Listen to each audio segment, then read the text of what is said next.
This is A Game. Fast acting, long lasting, with no side effects.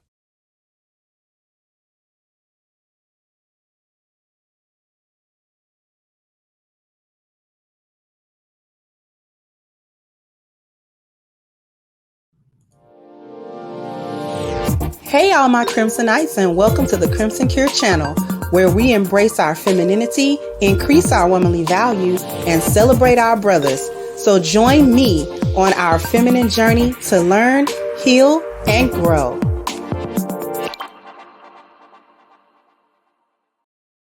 Hey there, my Crimsonites, and welcome to the Crimson Cure channel. I'm your host, femininity coach, and author of The Crimson Cure, and this is my perspective. So I gotta touch on it because it's interesting. And I'm talking about the whole Little Mermaid racist backlash that a bunch of Dwight McManuses are having over the internet because white Ariel is being played by Halle Bailey, a young Black singer. And while I'm not a particular fan of Halle Bailey, her genre of music, and that's not my age bracket, that's really, she's making music really for younger women. And I think she's Beyonce's protege as well. But despite that, whether you're a fan of Halle Bailey or not, doesn't really matter. The issue is that I need Black women to take a step back and take a long look at the backlash for the Little Mermaid and no backlash for the Woman King. Now, a long time ago, I did a video, and one of the clips that I showed was a white guy was being interviewed, and he said one thing, he said, "We won the culture war." And that's really important, a culture war.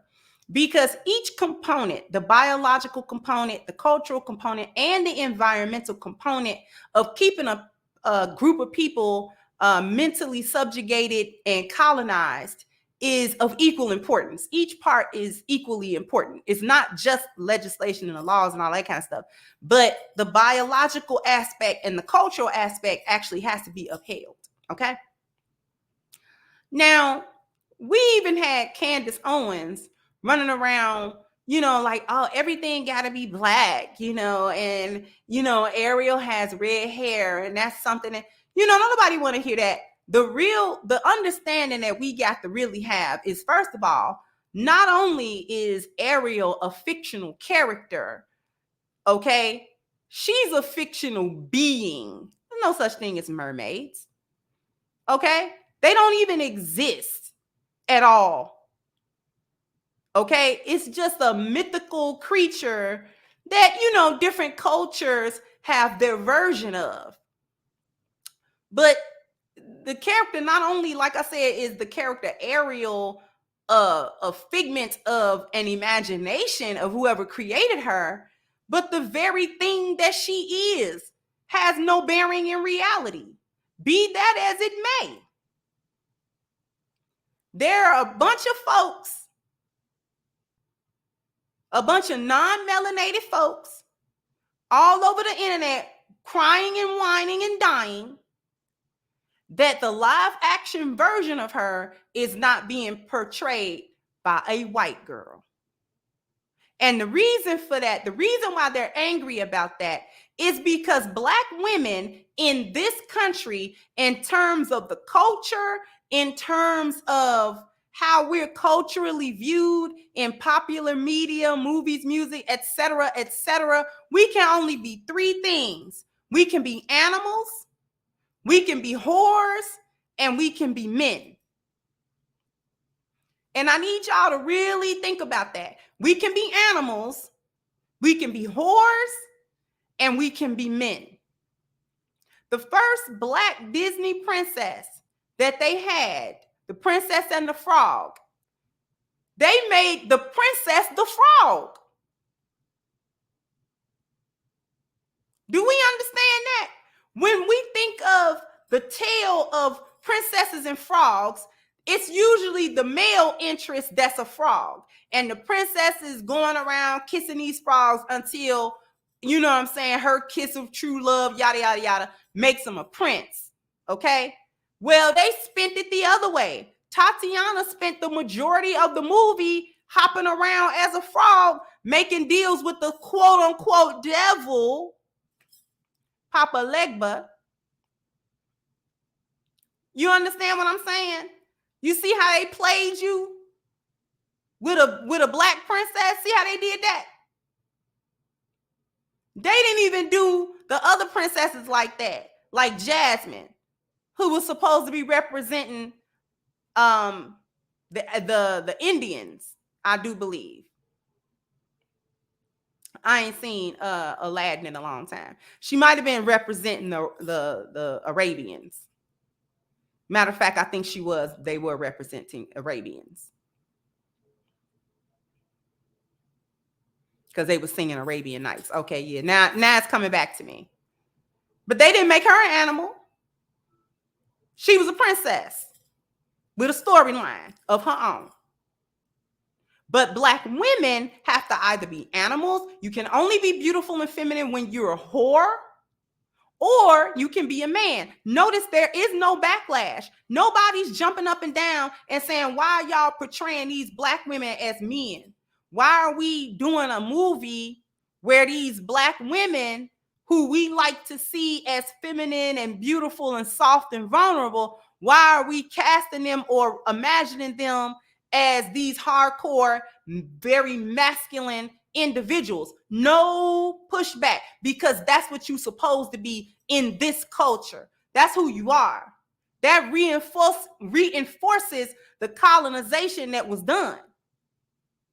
That reinforces this mess in your mind and in the minds of others. They don't want their little girls growing up with this versions of the Little Mermaid looking at a young black girl. They don't want that.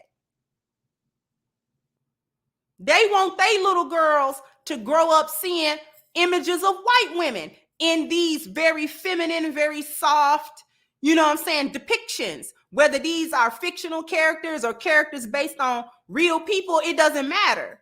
Like I said, the Little Mermaid, we talking about a mermaid. We talking about something that don't exist in nature at all. So Ariel is not even a woman. Ariel is a female of a species of creature that is mythological. And we worried about whether or not she's being portrayed as white. They could color her blue. It shouldn't matter. She could be polka dot. She's not real in any sense of that word. But the perception and the image and the culture war is real. That's real. That's very real. And I need black women to take a step back, because it's all of these, especially divestors, because it's all of these white men who don't like the depiction of Ariel being black.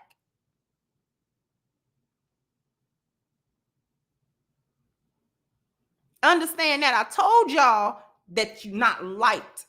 And Halle Bailey is young. She's pretty. She's talented. They don't like it. Now, if she was somewhere twerking and being a whore, it would be applauded, because she doing what black women are supposed to do in this culture war.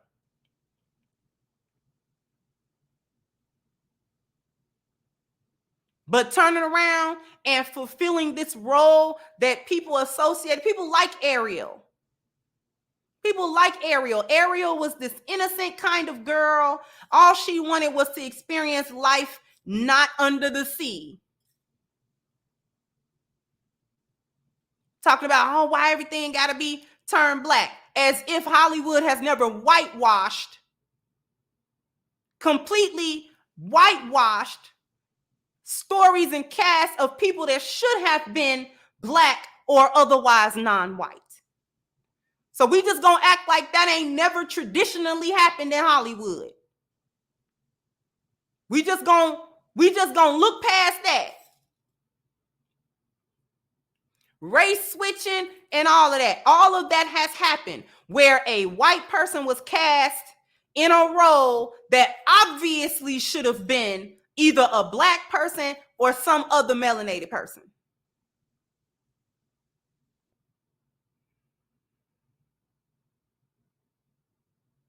People love to race switch. It's only a problem when it's black people. That's really what it is. And in this particular case, it's an issue for a black female because she's being portrayed as this kind of naive, innocent, sweethearted, good-hearted, good-natured character that's gonna fall in love, and she's being taken advantage of and all this type of stuff. That's the problem. Ariel's not a whore. That's the problem. Ariel not gonna twerk. That's the whole issue. Ariel's not a man. She's not portrayed as masculine. Now, see, they didn't mind it when I think it was Queen Latifah was cast as Ursula in the play version. Nobody want to talk about that. Ursula ain't black either. But what is Ursula? Big and fat and mean and masculine. That's what Ursula the Sea Witch is. Nobody batted an eyelash when I do believe it was Queen Latifah that played Ursula in the I think they made a Broadway version of the Little Mermaid.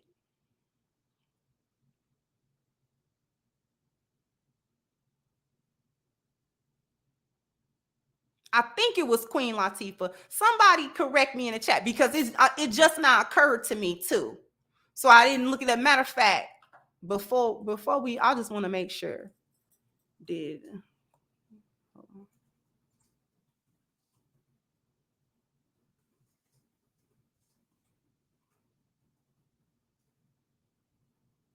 Right. Yeah. I was right. It was Queen Latifah. And everybody applauded her performance of Ursula the Sea Witch. Nobody minded that a black woman was cast as Ursula the Sea Witch. Again, why? Because what is Ursula? Ursula's unattractive.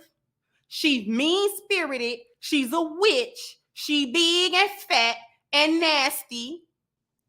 Don't nobody in the little sea kingdom like her. Everybody's scared of her. She real masculine. She's manipulative. She's more portrayed as a monster than anything because she's a octopus. And she's the one that takes advantage of poor Ariel. Nobody had a problem with that. Because that's who you're supposed to be as black women. Y'all need to step back and take a look at that and just understand what we talking about. No, we ain't y'all gonna see the okie doke. They study do it to you every day. They do it to you all the time. Now all of a sudden they make a live action version and Ariel is black. Now it's a problem because Ariel's the sweet white girl. She's the protagonist in the story. She's the feminine one in the story. She's the beautiful one in the story. She's the soft one. She's a princess. Her father is the king of their little underwater land. I forgot what it was called. I don't think they called it Atlantis. It's been so many years since I watched The Little Mermaid. But I do remember her father being a king and all of that type of stuff. And him like trying to tell Ariel, don't go around and blah, blah, blah. You trying to give her some direction. She was being hard-headed and that type of stuff.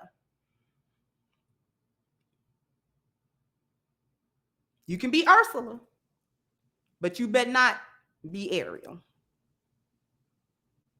In any case, we still have the petition going against Black Lives Matter as an organization for their theft of more than $100 million and possibly counting that they've done against the Black community. So go ahead and click the link in the petition, the link in the description box for the petition if you also want to be part of holding them accountable for their theft.